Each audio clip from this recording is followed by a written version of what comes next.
আসসালামু আলাইকুম। আজকে আপনাদের দেখাবো যে বুদ্ধি থাকলে অনেক কিছুই করা যায়। কিভাবে প্রতি ইঞ্চি ইঞ্চি মাটিকে ব্যবহার করে ফসল ফলানো যায়। আজকে তার একটা উদাহরণ আপনাদের দেখাবো। আমি প্রতিনিয়ত এই রাস্তা দিয়ে চলাফেরা করি।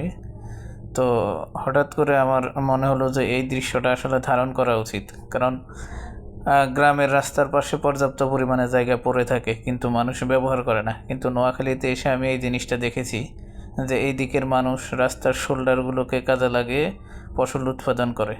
নিজস্ব জমি না থাকলেও রাস্তার পাশে শোল্ডার এবং রাস্তার খাস জমি ব্যবহার করে তারা কিভাবে ফসল উৎপাদন করে, মানে ইনকাম করে, তার নমুনা হচ্ছে এইটা। এইখানকার প্রত্যেকটা গ্রামে, নোয়াখালীর প্রায় প্রত্যেকটা গ্রামে আমি এই চিত্রটাই দেখেছি যে রাস্তার পাশের শোল্ডারকে তারা অব্যবহৃত অবস্থায় ফেলে রাখে না। তারা এর পাশে জিঙ্গা গাছ, বরবটি গাছ, লাউ গাছ, পেঁপে গাছ, সব ধরনের সবজি রাস্তার পাশে চাষ করে। এতে তাদের জমির জন্য বাড়তি খরচ হয় না। আর রাস্তার পাশের মাটিতে জমির মাটির গুণাগুণও ভালো হওয়ায় ফসলও খুব ভালো হয়। নোয়াখালীর এই দিকের মানুষ এমনিতেই প্রচুর সবজি উৎপাদন করে, তারপরেও তারা রাস্তার জায়গাটুকু ফেলে রাখে নাই।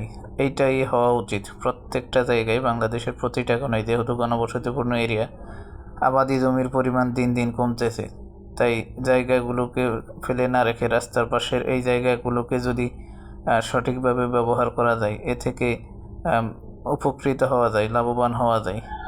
এই বুদ্ধিটা আমার আসলে খুবই পছন্দ হয়েছে। আমি যদি সম্ভব হয়, আমাদের গ্রামে যদি এরকম কোনো ফাঁকা জায়গা পাই, আমি অবশ্যই এই বুদ্ধি কাজে লাগিয়ে ইনকাম করার চেষ্টা করব। কারণ এতে জমির জন্য কোনো খরচ হয় না।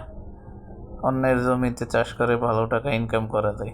ধন্যবাদ নোয়াখালীর মানুষদেরকে।